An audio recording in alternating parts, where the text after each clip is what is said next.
So good morning. Welcome. It's great to see you. Just as we begin, the ushers are just going to help us by receiving your offerings. So this week marks 1 month that my family and I have been living in Calgary. Thank you. It's been an interesting month. I've learned so far that the best way to prepare for every day is to wear a coat, pack snowshoes, and sunglasses. And people tell me that that's pretty much, that'll serve me well. We've been thoroughly enjoying it. Yesterday, we decided to take in a proper Calgary tradition, I believe. So we found ourselves at the Stampeders ground. And they put on a pretty good show for us, including a sort of last-minute winner, so that was kind of exciting. Just in case you don't believe us, this is us here.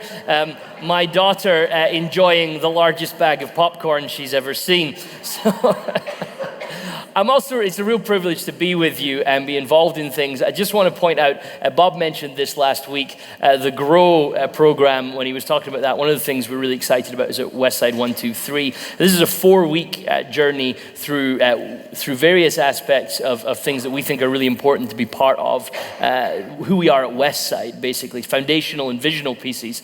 And we're going to be starting Westside 1 on the 5th of October. I'm going to be teaching on that with Bob, so I'm really looking forward to it.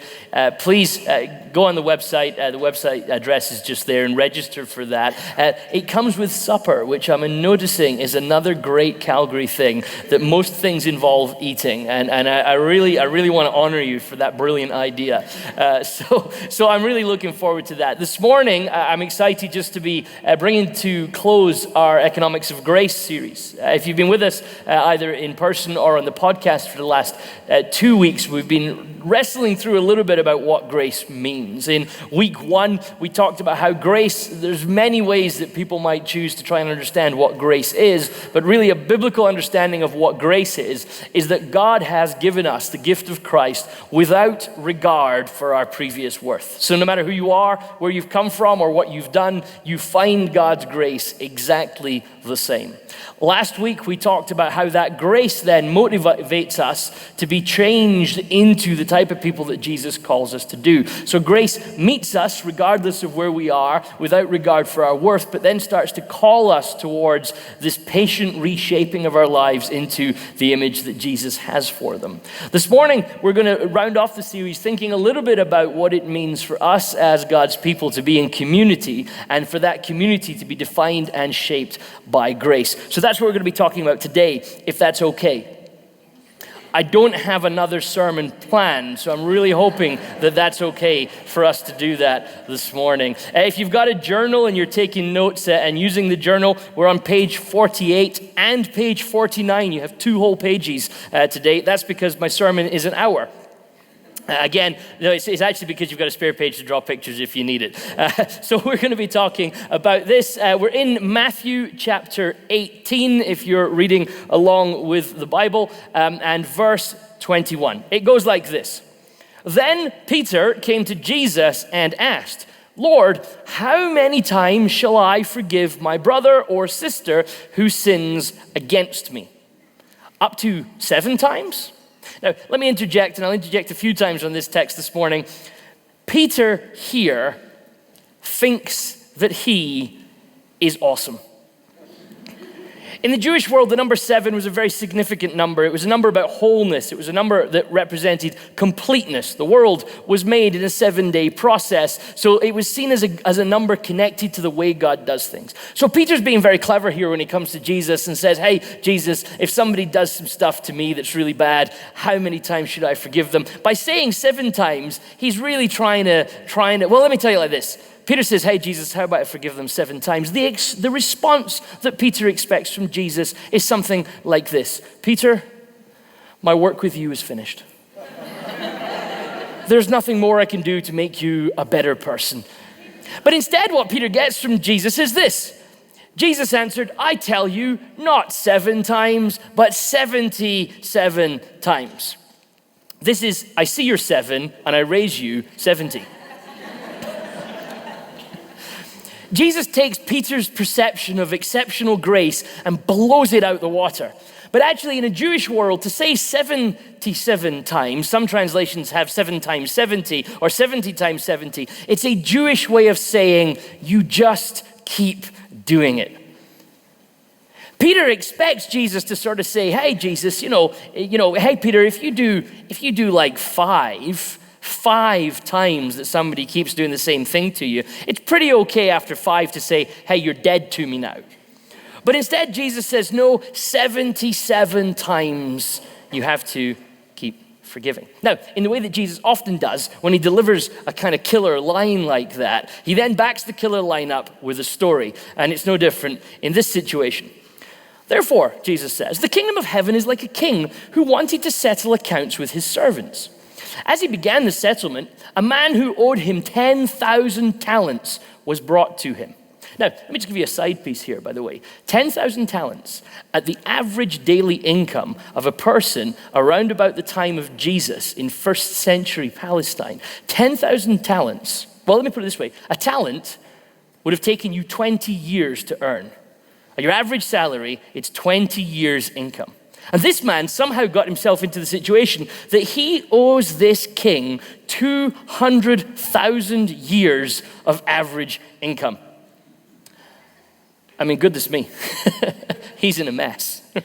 So, since he was not able to pay, the master ordered that he and his wife and his children and all that he had be sold to repay the debt.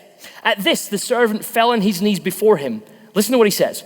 Be patient with me, he begged, and I will pay back everything. The servant's master took pity on him, canceled the debt, and let him go. What an incredible story of grace. But Jesus continues. But when that servant went out, he found one of his fellow servants who owed him 100 denarii. So, little side note again, 100 denarii is about, at average salary at the time of Jesus, it's about 3 months' wages. Okay? He grabbed him and began to choke him. Pay back what you owe me, he demanded. So this man's been forgiven 200,000 years of salary, and now he's choking a man over 3 months' wages. His fellow servant fell on his knees and begged him, and look what he says, be patient with me, and I will pay it back. But he refused. Instead, he went off and had the man thrown into prison until he could pay the debt.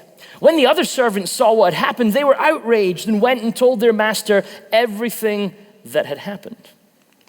Then the master called the servant in. You wicked servant, he said. I canceled all that debt of yours because you begged me to. Shouldn't you have had mercy on your fellow servant just as I had on you? In anger, his master handed him over to the jailers to be tortured until he should pay all he owed. And then Jesus delivers what I think is possibly one of the scariest lines in all of his ministry. This is how my heavenly Father will treat each of you unless you forgive your brother or sister from your heart.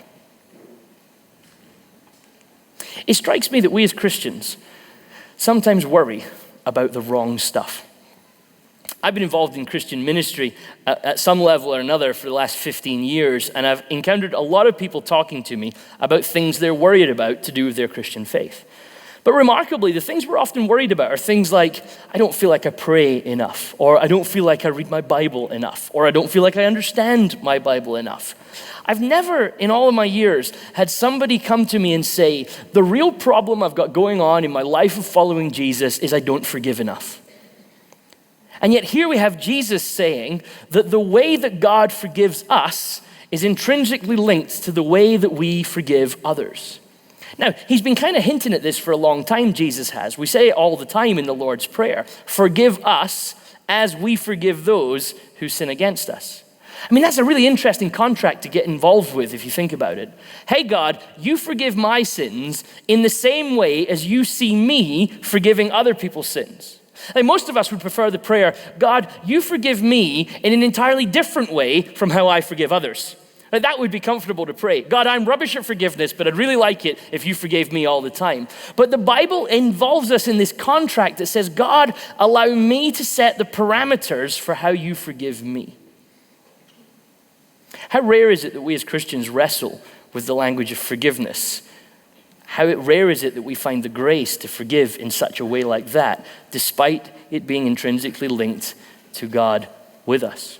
The Eastern European theologian Miroslav Volf, who lived through all sorts of horrendous crimes against humanity as he was developing some of his theology, he says this in one of his books: "Forgiveness flounders because I exclude the enemy from the community of humans, even as I exclude myself from the community of sinners.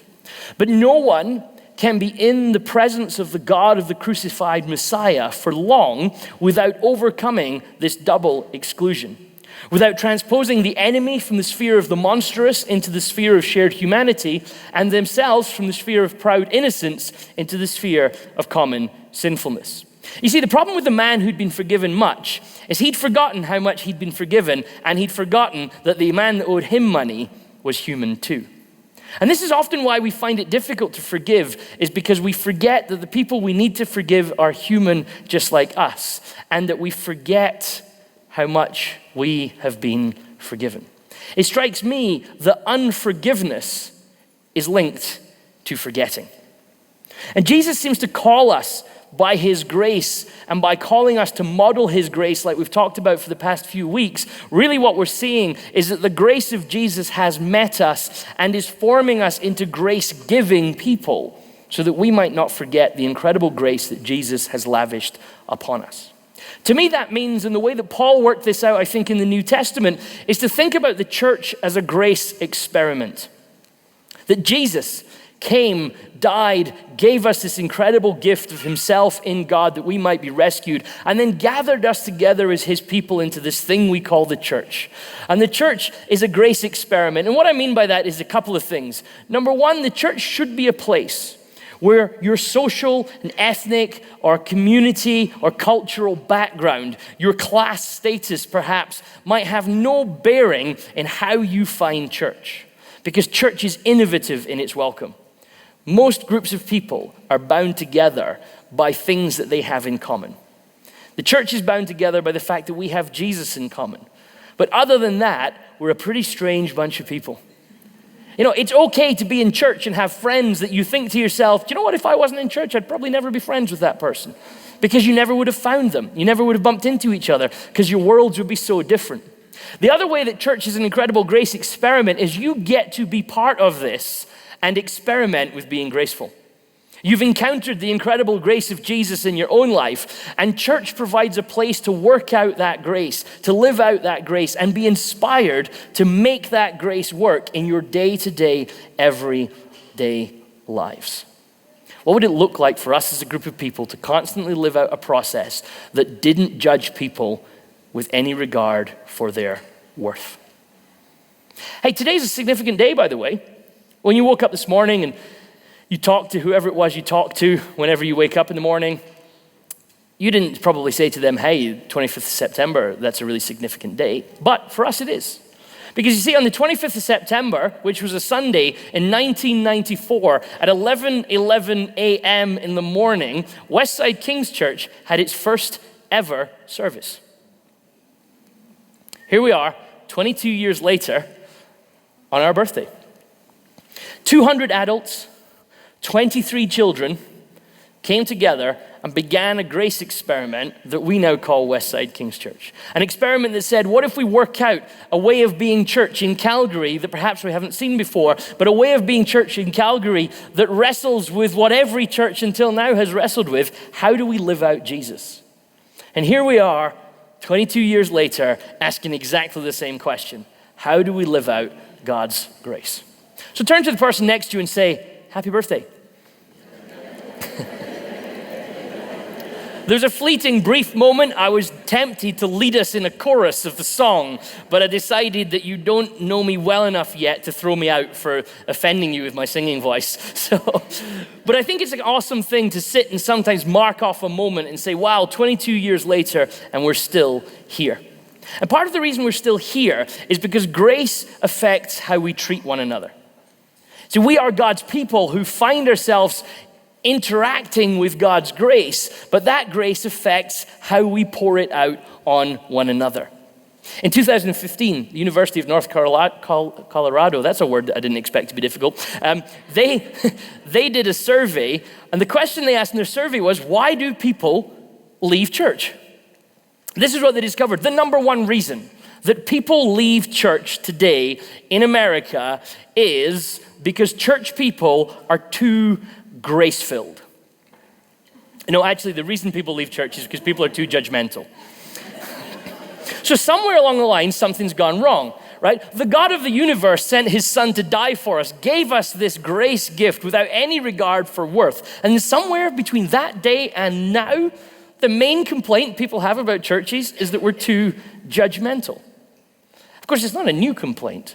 Paul realized it when he wrote to the Romans a few thousand years ago. He says this, "Therefore, let us stop passing judgment on one another. Instead, make up your mind," because it is a decision, "make up your mind not to put any stumbling block or obstacle in the way of a brother or sister." It strikes me how often the way that we behave, the way that we work out our following Jesus, if it's not grace-filled, can become a huge problem to someone else. It scares me to think of the possibility that somewhere along the line, people have left church because of my judgmentalism. And I'm good at judgmentalism. I'm pretty good. I can quite quickly go from just having a nice day to being judgmental. You only need to pull in front of me a little too closely, which, by the way, you Calgary people seem to like doing. I'm trying to be British and give you a lot of space to pull in, but you'll want to take my fender off. I'm not sure what that's all about. But when I can go from having a good day to being judgmental faster than most cars can accelerate. Right? And you're probably the same. It doesn't take much to start finding yourself thinking, well, why are they doing that? And why are they not doing this? And really, my main problem is, why is everyone not more like me? My main fear, of course, is what would it be like if everybody was more like me? But I need grace to realize that if I don't live it out, judgmentalism rears its head in my life. And I forget that before Jesus found me, I needed a lot of grace. Now that he has found me, I still need a lot of grace. But also, I need to pour that grace out onto others. So really what we're saying, and I've been trying to hint at it throughout this series, is our call as a people is to be a church, as a community, who have no regard for worth. That we say, whoever you are and wherever you've come from, whatever you've done, this is a community where you will encounter God's grace. We don't give God's grace out because we think you're worth it. We give God's grace out because he thought we was worth it. He thought we were the type of people that he wanted to fill with his grace, and we'd love you to encounter that. Thomas Merton says this, our job as Christians is to love others without stopping to inquire whether or not they are worthy. Like, I sometimes feel like we should have a test. A test to find out if you're worth my time. Maybe you're like that as well. You're thinking, can I be bothered with this? And Martin's quote, I think, gets to the heart of so many Christian issues, that my first primary job as a follower of Jesus is to pour God's gracious love out on people, not to ask whether I think they're worth it or not. Because every day my life is a thankfulness to realize that, thank God, he never asked whether I was worth it. Actually, this is the God that poured his grace out upon me without regard for my worth. Of course, the church also not only is a community where we don't regard worth, but it's also a community where we're shaped by God's generosity. If God's gift has been poured out on us, we return that with our own generosity. Not because we feel God's got us in a corner, but because the grace of God is so astounding that it's changed the way that we behave. Christians by nature should be generous people because the gift of God has found them in its generosity. So whether it's with your time, whether it's with your finance, whether it's with your energy, God is always calling us as grace-filled people to be gift-giving, generous people. And our generosity is not, Jesus says it like this, it's not as the pagans who give to the very people they know will give back to them, but Christians embark on a process of paying it forward, of giving to those who we know probably can't give it back to us. If you get involved in one of our Serve programs and you find yourself teaching some children in Calgary how to cook, for example, please don't be helping them how to cook and thinking, when these kids come round to my house to make me supper, it'll be great. Or if you find yourself in another country painting a school, please don't be painting the school thinking, I'm really looking forward to when these people come to my house to paint my basement. Because you see, we don't get involved in gift exchange, but the generosity that God found us with, because we can't pay it back to him, we pay it forward to others. We give generously of our time and our energy and our finance because we've been changed by the God that found us. You know, another date in our significant history of 22 years as a church is the 10th of March, 1996. The church was renting this building. They were told one day that basically an offer had been received from someone to buy this building, so that would mean that Westside King's Church couldn't meet here anymore on its 9 acres of land with this wonderfully quirky building that we meet in. With no notice, the leadership of the church came on the 10th of March to the people who'd gathered for a normal Sunday. They hadn't had a flyer beforehand to warn them. They just turned up. And they were asked, we need to raise enough money to put down a holding deposit on this so that we can then buy this property and not be essentially moved out from where God has put us.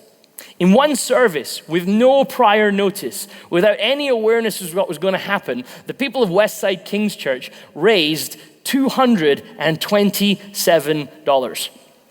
Sorry. $227,000. Without any notice, people found such generosity in their heart to say, this is the place we must carry on our generosity and grace-giving community, that they found it to make huge sacrifice.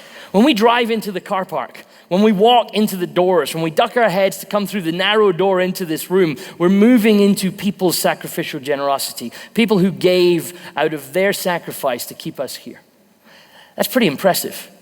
Do you know what's also impressive? There's people in this church that every single week sacrificially set aside part of their giving, of their income rather, to give to us as a church. As the offering bucket goes past, it kind of shifts its way through at the start of the sermon while people are engaging incredible generosity.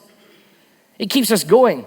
Westside isn't funded by any outside source other than the people that are here that sacrificially give of their own income to keep us going. So from the extreme grace of let's gather together and raise $227,000 to the everyday generosity, our community lives and breathes sacrificial generosity.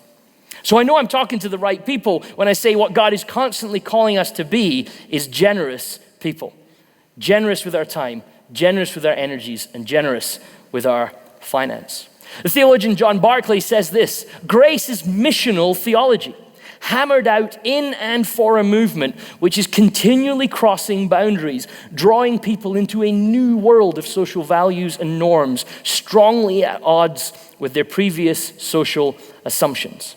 Have you ever noticed how much grace changes you? Have you ever noticed how much the church changes you? Have you noticed how much being around people like you, being around other people like you bump into and meet at Westside, changes your perceptions of life? You meet people that you would never ever meet before, and you realize you're very similar in some ways and you're very different in other ways. And sometimes the crazy thing is, you meet new people, they're different from you, and they're different is a little bit better than you're different. Sometimes you realize it's not everyone else that's crazy, it's you that's crazy. And they're actually normal. And what I've found by being in church for a lot of my life is this: there's something beautiful about meeting people that can shape you and teach you to be more like Jesus, particularly when it's people that you didn't expect to learn it from. You see, because grace works best in missional-focused churches. Grace works best when we find ourselves in places where our attitude is, we, as the people who God has found by his grace, are going to live together in grace community, meet together regularly, but also take that grace into the world. You see, the servant meets the king, and the king cancels his debt, and he can't take that grace out into the world. Something's so gone wrong in his heart that he can take this huge grace that he's given, but he's unable to pass it on.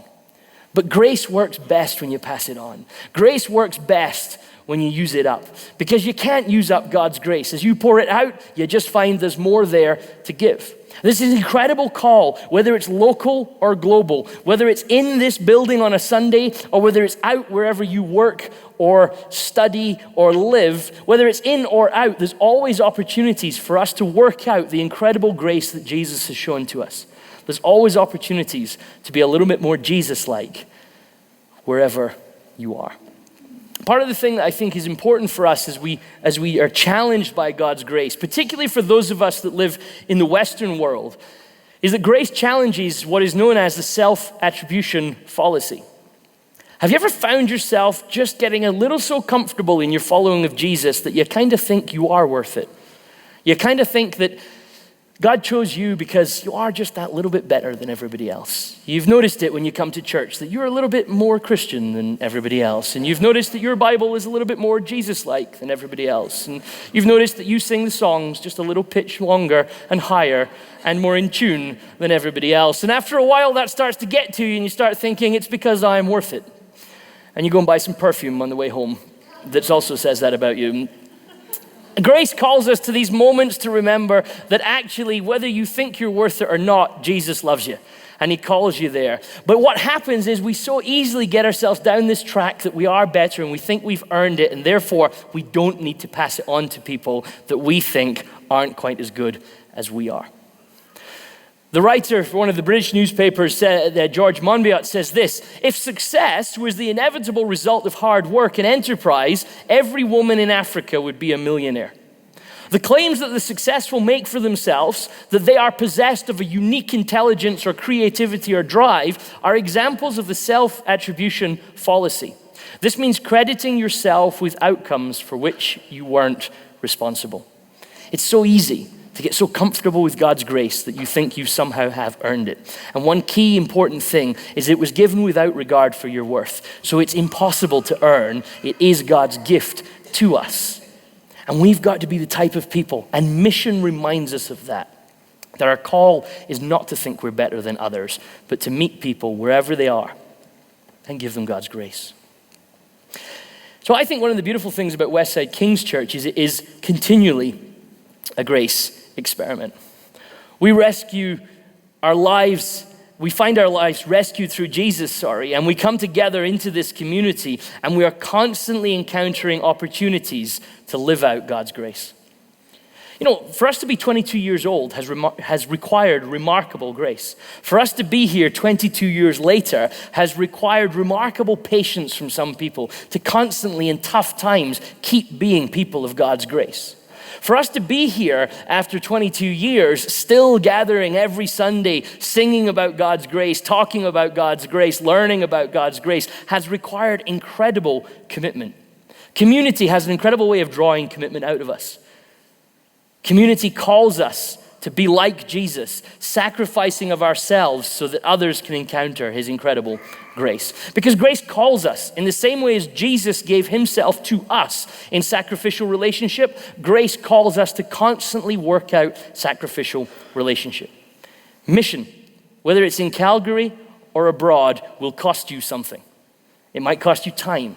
It'll definitely cost you energy. And it will probably cost you finance. And in the process of doing serve projects, really what you're doing is you're working out the effect of Jesus in your own life. But you know, church costs us a lot as well. Many of you could be in bed right now. Some of you look like you may still, no, don't let us not go there. Many of you could have all sorts of places you might choose to be, but for some reason, and I hope it's the grace of God, you find yourself in this room this morning. And I'm thankful for that because we need you. Not just to fill a room, but because there are people in this room that need you this morning. See, it's so easy to come to church because you need it. It's so easy to come to church because I need some time of worship or I want to learn something this morning. But one of the fundamentally important reasons that you should come and gather together with other Christians is because we need you. Because there are times where we walk into church and we don't feel like it. There are times when we walk into church and life is killing us. There's times we walk into church and we just can't carry on any longer. And then we meet someone full of the grace of Jesus who gives us a hug. Or if you're not a huggy person, waves kindly from the other side of an appropriate social distance. But we need that sometimes because actually grace is just a theology until it has skin on. Grace is just an idea until real people start to live it out. And that's why we got to be committed to being part of this.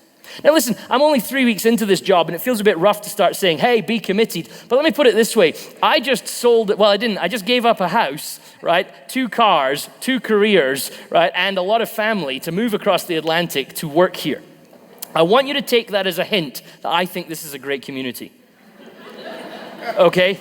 You can feel that, all right? So I feel that I've got just enough grace, hopefully, with you to say, I think this is a great community. We love it if you think it's a great community, but we need you to prioritize being part of it because we need you to live out God's grace with us.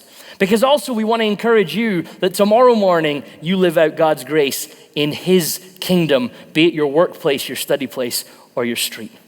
See, because grace in community requires more than drive-through commitment. Grace requires sacrificial commitment to the community of people that God has called you to. Now, I know that that's safe stuff to say in Westside because I've read the creed. In page 8 and 9 of your journal, there's a creed about the things that we believe and attempt to carry and attempt to live out as a community. And these words here are written on the second page. And I want to read them to you this morning by way of a prayer. So if whatever way you're comfortable, let me just pray these words over you just now. That we believe in the way of Jesus, to live, work, and pray for His kingdom, begun and also to come. To understand the value of each day, each person, each decision. To embrace wisdom, rejecting foolish living and cheap grace. To seek a generous, connected life, sharing and serving and caring. Amen. May God's grace and peace be on you all. And Adam asked me to tell you to go by the bistro and check out all the great serve programs that are going on. God bless.